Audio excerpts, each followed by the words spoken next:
Salut les footeux, j'espère que vous allez bien. On se retrouve aujourd'hui sur une toute nouvelle vidéo sur la chaîne YouTube de Football Emotion France. Et les footeux, aujourd'hui on se retrouve sur le terrain pour réaliser une des vidéos qu'on aime lorsque nous sommes des vrais geeks de produits de football. Dans ce cas-là, nous allons tester à fond cette nouvelle génération d'Adidas Predator.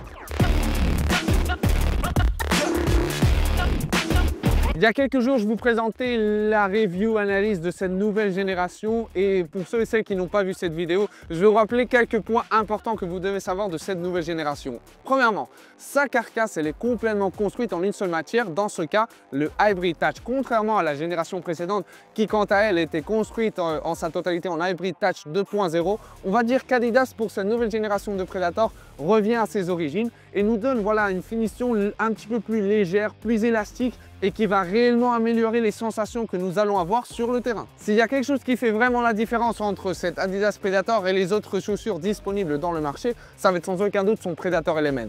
Dans cette génération, nous allons avoir du Strike Skin comme ça a été le cas pour la génération précédente, mais par contre, il va y avoir des légères différences car en fait les gars, nous allons retrouver une implantation légèrement différente. Pourquoi je vous dis ça? Parce qu'en fait, la zone où elle va être implantée, cette silicone, va être toujours la même, mais par contre, la densité ainsi que sa hauteur va être différente. Nous allons avoir un Predator Element légèrement moins dense, c'est-à-dire que nous allons avoir une sensation un petit peu plus légère, mais par contre, la hauteur du Strike Skin augmente pour nous donner un extra d'adhérence en contact avec le ballon. La languette a été l'élément sans aucun doute différentiel de cette génération passée de Predator parce qu'en fait, les gars, pour les plus jeunes, c'était l'implantation d'une nouvelle technologie pour laquelle nous n'étions pas habitués.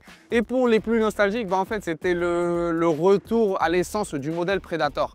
Pour cette nouvelle génération, on va retrouver une languette qui va être dans la continuité en comparaison à la génération précédente, mais qui a quand même quelques ajustements qui vont l'améliorer énormément. Sur la zone centrale de la languette, nous allons avoir un extra d'amorti. Ça va être quelque chose de très léger, mais qui par contre va faire la différence lorsque nous allons contrôler le ballon avec cette zone du pied, mais aussi frapper le ballon. Également, nous allons retrouver le Strike Skin sur la zone interne pour avoir également un extra d'adhérence et une sensation beaucoup plus unifiée. Et finalement les gars, nous allons parler de sa plaque. Dans ce cas-là, nous allons avoir aucune différence en comparaison à la génération précédente. Nous allons toujours avoir la Control Frame 2.0. Une plaque qui a été sujet de débat parce qu'en fait, elle changeait complètement la philosophie du modèle Predator. C'était une plaque plutôt étroite en comparaison aux autres générations de Predator qui on est habitué à une chaussure un petit peu plus large qui était adaptée à un plus grand nombre de joueurs. Dans ce cas-là, pour cette nouvelle génération, on la conserve avec notamment une talonnette externe très agressive et avec une même disposition de crampons pour nous donner un extra de réactivité et qui se ressemble énormément à une sensation que nous pouvons avoir avec une chaussure de vitesse. Et maintenant, je vous présente la version avec lacet et la version sans lacet qui toutes les trois vont former la gamme élite de cette nouvelle génération de Predator. D'un point de vue technologique, nous n'allons pas avoir des différences majeures. Peut-être d'un point de vue de la disposition du Strike Skin, du fait de ne pas avoir la languette, mais la philosophie ainsi que l'identité des trois paires de chaussures restent complètement identiques. Mais je sais ce que vous allez me dire, oui Steph, ça c'est très bien, mais moi par contre je ne veux pas dépenser 280 € que coûte la gamme élite. Qu'est-ce que je peux faire si je veux toujours avoir ce colorway champagne? Bah les gars, vous inquiétez pas parce que pour ce lancement teaser, vous aurez aussi disponible sur notre site web la gamme intermédiaire mais aussi les chaussures d'entrée de gamme. Et finalement les gars, je vais vous raconter mes sensations avec cette nouvelle génération de Predator. Et quelque chose que je peux vous confirmer, c'est qu'en fait cette nouvelle génération va s'élargir légèrement si on la compare à la génération précédente. Comme vous le savez très bien, la génération précédente était extrêmement étroite et ne s'adaptait pas aux pieds larges. Moi dans mon cas, j'ai un pied qui est légèrement large et je peux vous confirmer que j'ai été un petit peu plus confortable en comparaison à la génération précédente. Pourquoi? Parce qu'en fait, la carcasse qui va être construite en Hybrid Touch va être légèrement plus élastique. Donc les gars, va s'adapter plus rapidement à notre pied. Et si nous parlons du Strike Skin, dans ce cas-là, nous allons avoir une intégration beaucoup plus cohérente. Parce qu'en fait, les gars, pour la génération précédente, c'est vrai que nous avions un Predator Element qui nous donnait un vrai grip en contact avec le ballon. Mais du fait de sa présence, on avait une carcasse qui était un petit peu trop rigide.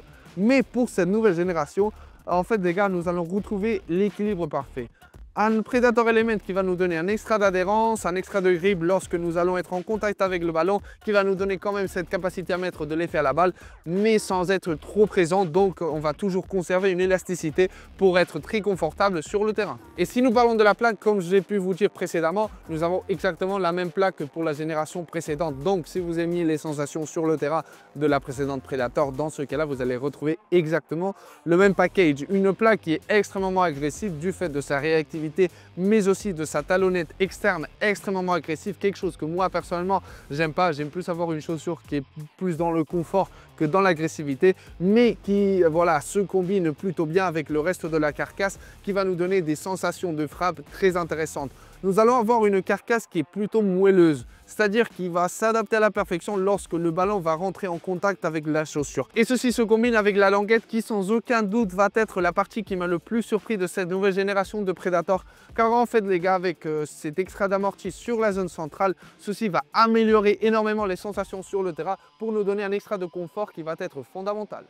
Donc voilà les gars, par rapport à cette vidéo playtest de cette nouvelle génération de Predator, une chaussure qui ne va pas changer énormément si on la compare à la génération précédente, mais qui quand même va corriger certaines erreurs pour nous donner voilà, cette sensation, cette philosophie Predator que tout le monde recherche. D'ailleurs les gars, laissez-moi en commentaire qu'est-ce que vous en pensez de cette nouvelle génération de Predator. Je vais être très attentif à vous lire. Et les gars, on se retrouve sur une prochaine vidéo.